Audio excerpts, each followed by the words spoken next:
شخص سراپا رحمت ہے، ایک ذات ہے یکسر نور خدا. ہم ارض و سما کو دیکھ چکے لیکن کوئی اس جیسا نہ ملا.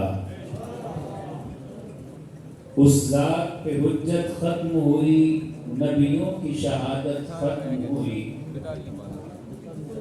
اس ذات پہ حجت ختم ہوئی، نبیوں کی شہادت ختم ہوئی، یعنی کہ نبوت ختم ہوئی، پھر کوئی نہ اس کے بعد آیا. سورج نے ضیا اس چشم سے لی، اس نطق سے اونچے پھول بنے. سورج نے ضیا اس چشم سے لی، اس نطق سے اونچے پھول بنے.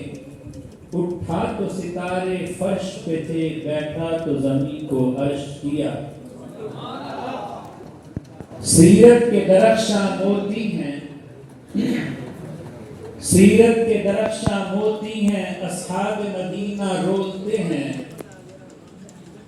سیرت کے درخشاں موتی ہیں، اصحاب مدینہ رولتے ہیں. مندر میں گئے تو کچھ نہ ملا، جو کچھ بھی ملا مدینے سے ملا. دل سے جو بات نکلتی ہے اثر رکھتی ہے.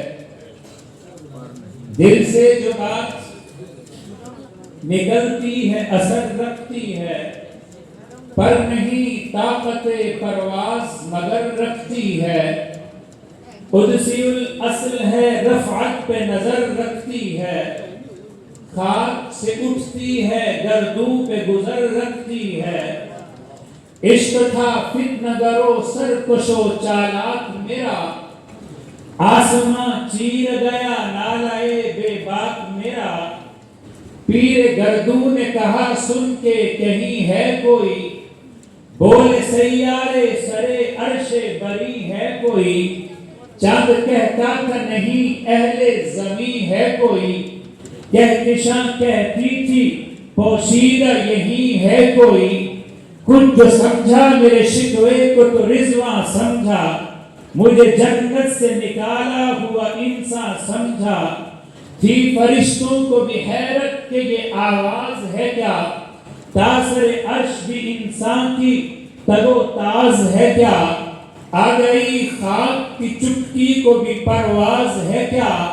غافل آداب سے سکان زمین کیسے ہیں، شوق و گستاخ یہ پستی کے متی کیسے ہیں.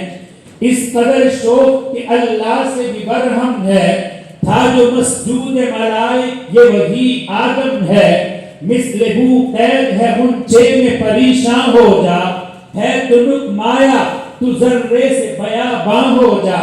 نغمہ موت سے ہنگامہ طوفان ہو جا، قوت عشق سے ہر پست کو بالا کر دے، دہر میں اسم محمد سے بدالا کر دے. حاضرین محترم، اس عظیم الشان تاریخی قدیم مسجد اور محراب میں زندگی میں پہلی مرتبہ حاضری کا یہ موقع نصیب ہو رہا ہے. یہ وہ محراب ہے جس محراب نے 5 صدی تک حق و صداقت کے ترانے اور علم و تحقیق کی باتیں امت تک پہنچائی ہیں. میں اپنی آپ بیتی آپ کے سامنے رکھوں، آج سے 22-23 سال بلکہ 24 سال یا 25 سال پہلے کی بات ہے. آپ کسی شہر میں ہم کچھ طلباء ایک دعوتی دورے پر آئے تھے تو حضرت اقدس کا تذکرہ اپنی طالب علمی کے زمانے سے سن رہے تھے. مسجد کا منظر بھی یہی تھا.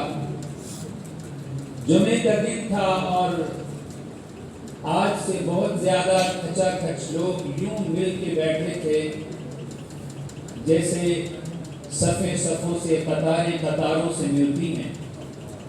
ہم سامنے کھڑے ہو کر دیکھ رہے تھے اس منبر مبارک پر نحیف البدن قوی العلم، انتہائی نورانی چہرے کے مالک ایک بزرگ تشریف فرما تھے. ان سے ملاقات کر کے تو یوں لگا کہ شاید یہ اپنے بدن کے اعتبار سے بہت کمزور ہیں، لیکن ان کی گفتگو اور آواز میں اتنی طاقت تھی کہ باطل کا دل پھٹ جائے۔ میں آج یہ بات بڑے فخر کے ساتھ آپ کے سامنے کہنا چاہوں گا۔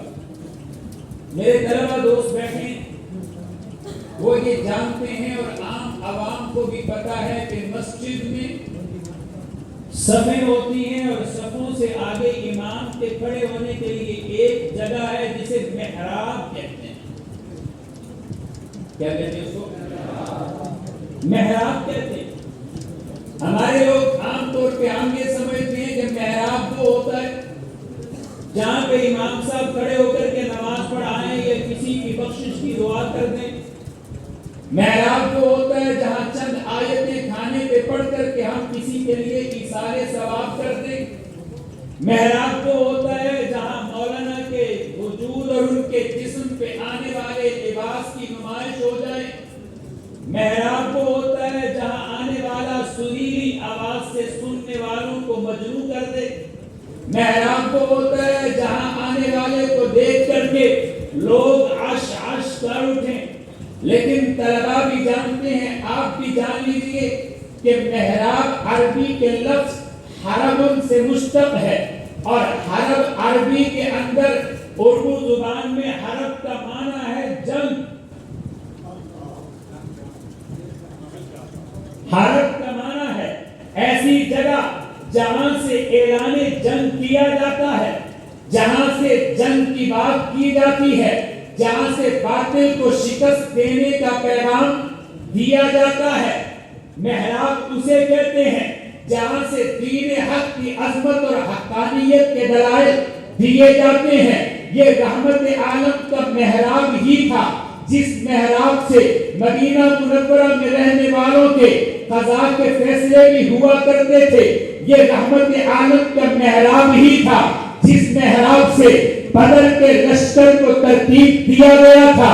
یہ رحمت عالم کا محراب ہی تھا جہاں عہد میں لڑنے والوں کی تشکیلات ہوئی تھی۔ یہ رحمت عالم کا محراب ہی تھا جس محراب سے مصطفیٰ نے صحابہ سے مشورہ کر کے خندق کھودنے کا فیصلہ کیا اور پھر پیٹ پہ پتھر باندھے تھے۔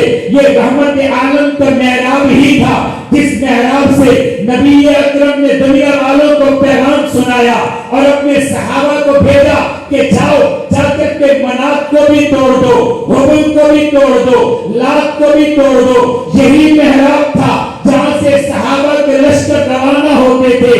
یہی محراب تھا جہاں سے دلائل کی لڑی جانے والی جنگ کے مقابلے میں نجران کے عیسائی شکست کھاتے تھے۔ آج دنیا میں محراب بہت سارے ہیں، لیکن میں اس محراب کی عظمت کو سلام کرتا ہوں جہاں پون صدی تک حق و صداقت کی ایسی آذانیں دی گئی ہیں، امت کو ایسے نعرے دیے گئے ہیں، ایسے عقیدے دیے گئے ہیں کہ پیو جوان سے لے کر کے تیسری نسل تک ہر ایک کی زبان پہ تکبیر کا نعرہ بھی ہے، رسالت کا نعرہ بھی ہے، عظمت صحابہ کا نعرہ بھی ہے، خلافت راشدہ کا نعرہ بھی ہے۔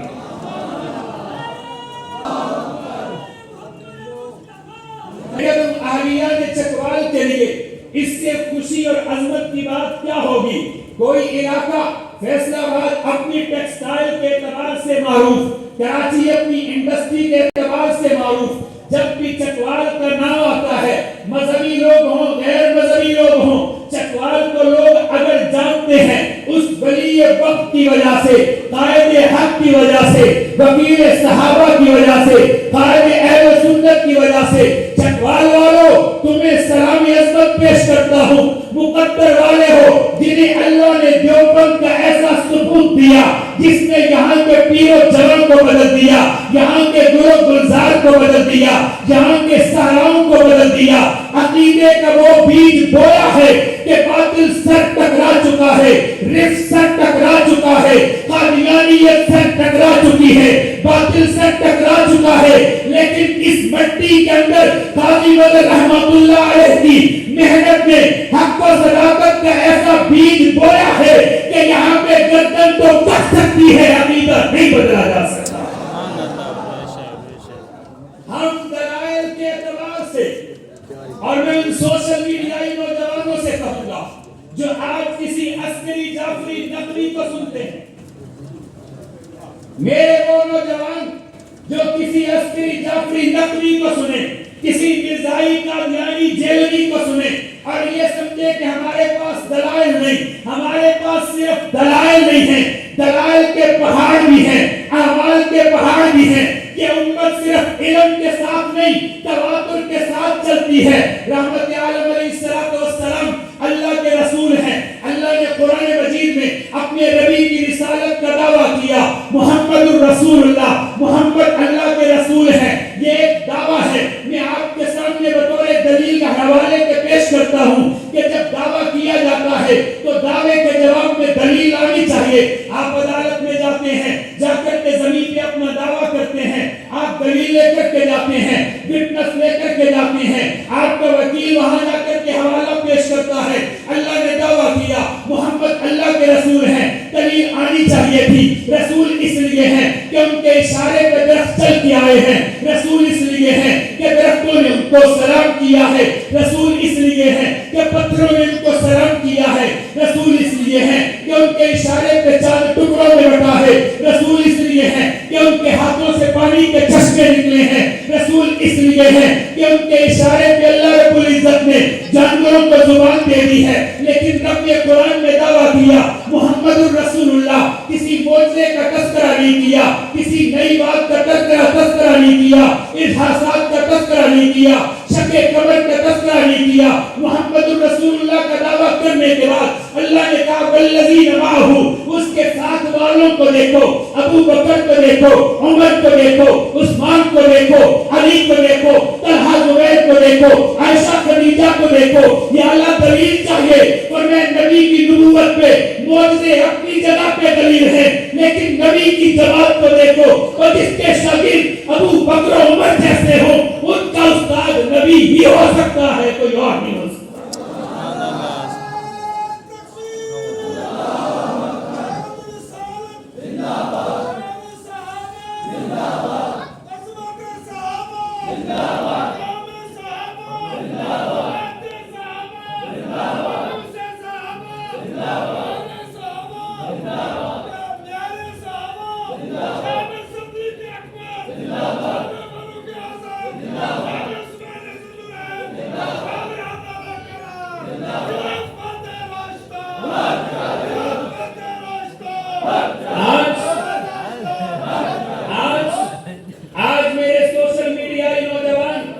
جو ہر نتو خیرے کے پاس کتابوں کا ڈھیر دیکھ کر کے اپنا عقیدہ دینے کے لیے تیار ہو جاتے ہیں، میں انہیں کہتا ہوں درخت اپنے پھل سے پہچانا جاتا ہے، درخت اپنے پھل سے پہچانا جاتا ہے۔ یہ 5 صدی کی محنت ہے، تیسری نسل کا عقیدہ بھی بچا ہوا ہے۔ یہ سوشل میڈیا پہ دلائل کی باتیں کرنے والوں سے کبھی پوچھو تو صحیح، کیا تم میں سے کسی نے قاضی مظہر پیدا کیا ہے؟ کیا تمہارے پڑھے جانے والوں میں سے کوئی انور شاہ بھی بنا ہے؟ آپ کا ذوق ہے، میں ایک اور بات بھی آپ کی خدمت میں عرض کروں، یہاں بیٹھنے والا مسند رشید عام آدمی نہیں تھا، اسے چند سالوں اس دارالعلوم دیوبند کی صحبت ملی ہے جسے ہندوستان میں اعلاء کلمت اللہ الحق کا سب سے بڑا مرکز کہا جا سکتا ہے۔ اور تاریخ یہ بتلاتی ہے کہ دیوبند کے اکابرین نے جب ہندوستان میں انگریزوں کے خلاف جنگ لڑی اور دیکھا کہ اگر ہمارا حال بھی اندلس کے مسلمانوں جیسا ہوا، ہسٹری کے تو سب جاننے والے بیٹھے ہیں، اندلس میں مسلمان 800 سال تک رہے اور ایسے رہے کہ بڑے بڑے امام قرطبی جیسے مفسرین اندلس کے شہروں میں پیدا ہوئے ہیں، لیکن وہاں پہ جب انگریزوں نے قبضہ کیا آج مسلمانوں کا نام و نشان تک مٹ گیا۔ میں کہتا ہوں وجہ یہ تھی کہ اندلس والے لڑے تو صحیح لیکن وہاں ایک بھی دارالعلوم دیوبند نہیں بنا سکے، ایک بھی دارالعلوم دیوبند نہیں بنا سکے۔ 1857 میں علماء دیوبند نے جب انگریزوں کے خلاف جنگ لڑی، اس جنگ کا فیصلہ نہ ہو سکا تو دارالعلوم دیوبند کی بنیاد رکھی گئی۔ قربان جائیے پیغمبر کے صحابہ کے نقش قدم پہ چلنے والے ان اکابرین علماء دیوبند کے، جنہوں نے کسی چھت کا انتظار انتظار نہیں کیا, کسی غالیچے کا انتظار نہیں کیا, کسی مسند کا انتظار نہیں کیا, ارے کسی سجادہ نشینی کا انتظار نہیں کیا, کسی دربار کا انتظار نہیں کیا. انہیں پتا تھا اللہ کا دین غار سے شروع ہوا ہے, مزار تک چلا ہے, پھر ہر میدان میں رب نے اپنے دین کو فتح دی ہے. یہ دین آسمان کی چھت اور زمین کے فرش کے نیچے زندہ رہ سکتا ہے. اس لیے جب دیوبند کا آغاز کیا, ایک استاد تھے ملا محمود, ایک شاگرد تھے مولانا شیخ الہند مولانا محمود, اور جس کے نیچے بیٹھے وہ انار کا درخت تھا. وہ یہاں ایک نقطے کی بات ہم نے کبھی سوچی ہے, زیادہ سایہ دار درخت تو کہہ لیں کہ دیگر کا ہوتا ہے, یا تالی کا ہے, یا کوئی اور کہہ لیں سکچین کا ہے, یا دیگر جو مختلف درخت ہوتے ہیں, زیادہ سایہ دار تو وہ ہوتا ہے. لیکن قدرت کا فیصلہ تھا ملا محمود اور مولانا محمود تم انار کے درخت کے نیچے بیٹھو. یہاں کیوں بٹھایا؟ فرمایا جب ایک انار ٹوٹتا ہے اس میں سے ہزاروں موتی نکلتے ہیں, جہاں جہاں جاتے ہیں شجر بن جاتا ہے. جب ایک انار ٹوٹتا ہے اس انار سے ہزاروں موتی نکلتے ہیں, اور جو موتی جہاں جاتا ہے شجر سایہ دار بن جاتا ہے. اس لیے اللہ نے ملا محمود اور شیخ الہند مولانا محمود کو بٹھایا ایک انار کے درخت کے نیچے, اور پھر قدرت نے دکھایا کہ اس انار کے درخت کے نیچے ملا محمود سے پڑھنے والے شیخ الہند مولانا محمود جب دستگاہ میں بیٹھے تو اس سے پڑھ کر کے فارغ ہونے والے علامہ انور شاہ کشمیری رحمت اللہ علیہ مسند حدیث کا وہ تابندہ ستارہ ہے جسے دیکھ کر کے علامہ اقبال نے کہا تھا کہ اسلام کی گزشتہ 500 سالہ تاریخ علامہ انور شاہ کشمیری کی مثال نہیں آ سکتی. اسی شیخ الہند سے پڑھنے والے حضرت مولانا اشرف علی تھانوی ہندوستان میں تصوف و اصلاح کا وہ سلسلہ قائم کرنے والے ہیں.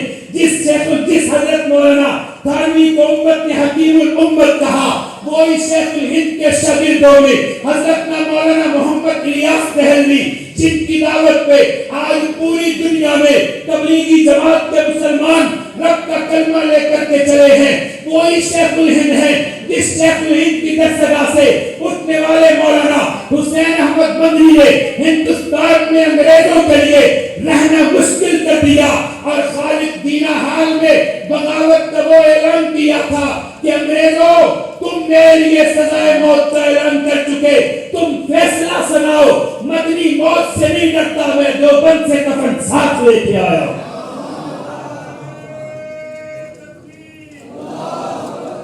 یہ جرأت اور دلیری, یہ جرأت اور دلیری اس منبر کی, اس محراب کی خصوصیت. اور آج ضروری ہے, میرا اپنا دل چاہتا ہے کاش اب ہمارے خدام کے دوست, ہمارے ساتھی ہم ایک کام اور کریں. روافظ کے, قادیانیوں کے, ملحدین کے, اسی طرح جس لوگوں کے اعتراض نہیں, یہ بہت پرانے اعتراض ہیں, امت ان کا بہت بار جواب دے چکی. بس ضرورت اس بات کی ہے کہ ہم اپنے بڑوں کو اٹھا کر دیکھیں تو صحیح, آخر وہ کون تھے جنہوں نے 5 صدی تک اپنے علاقے میں تحقیق اور علمی تحقیقات کا اپنے آپ کو پہاڑ کہنے کے باوجود ان سے سر ٹکرایا مگر جواب نہیں دے پایا. آخر کیا وجہ ہے کہ یہی چکوال جو رفس اور بدعت کی سیاہ تاریکی میں ڈوبا ہوا تھا, آج اس کے بچے میں نے یہاں مختلف جماعتوں تنظیموں کے مختلف جلسوں میں جا کر کے بھی دیکھا ہے. اللہ کی قسم جہاں گئے ہیں پتے پتے میں, بوٹے بوٹے میں, شجر میں, حجر میں, ایک ذرے میں, جوان میں, بوڑھے میں, بچے میں ایک ہی اس کی زبان پہ نعرہ دیکھا, خلافت راستہ, راستہ یار, اور سچے قائد, سچے رہبر. بچے سے ہی پوچھتا ہوں بیٹا تجھے کیسے پتا ہے؟ اس نے کہا مجھے یوں پتا ہے کہ وہ میرے دادا کے رہبر تھے, تو پھر میرے کیوں نہیں؟ وہی تو ہیں جن کی محنت اور جن کی قربانی کے تصدق اور کفیل سے ہماری نسلوں کو اللہ نے عقیدہ صحیح عطا فرمایا, کلمہ صحیح عطا فرمایا. ہمیں اللہ نے مذہب سے ہی عطا فرمایا، راہ راست پہ رکھا، صراط مستقیم پہ رکھا۔ آج ضرورت ہے جہاں ہم سنی کانفرنس کرتے ہیں وہاں ہم خدمات قائد اہل سنت اور نظریات قائد اہل سنت کی کانفرنس کرتے ہیں۔ ہمارے علماء کرام حضرت اقدس کی تعلیمات کو، حضرت کی تحقیقات کو پڑھیں، ان کی تحقیق اور ان کی تعلیمات میں دور جدید کے ہر فتنے کا منہ توڑ جواب موجود ہے۔ اور ہم سارے کیونکہ حضرت کے کوشش چین بیٹھے ہیں، انہی کے فیض یافتہ بیٹھے ہیں، میری صرف اتنی گزارش ہے دوستو، اللہ رب العزت نے صحابہ کو شرف صحابیت دیا، تب بھی نبی کی صحبت سے دیا تھا۔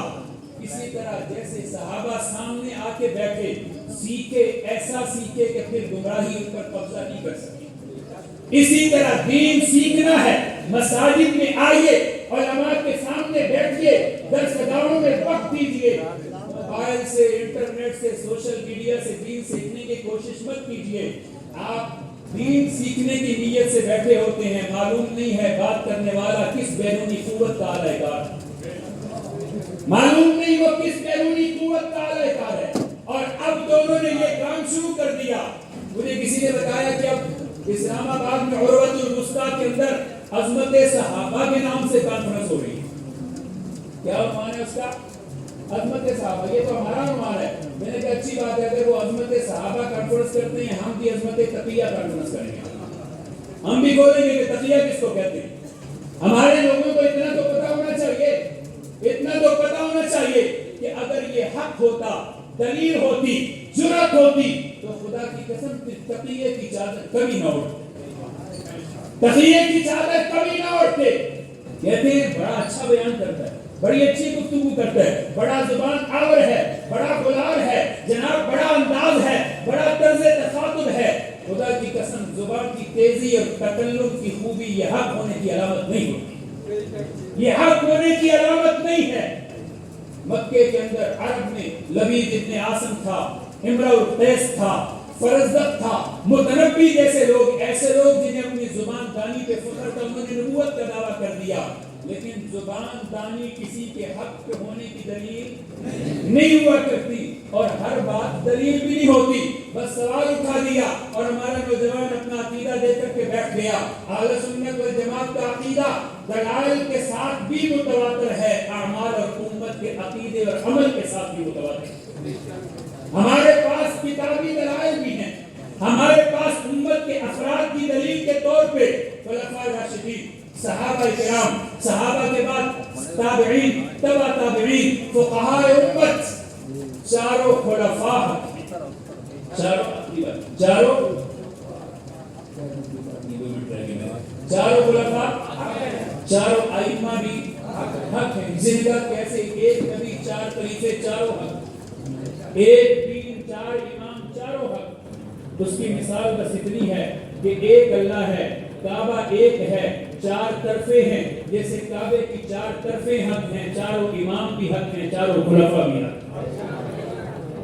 اللہ تعالیٰ ہمیں عمل کی توفیق دے، ہماری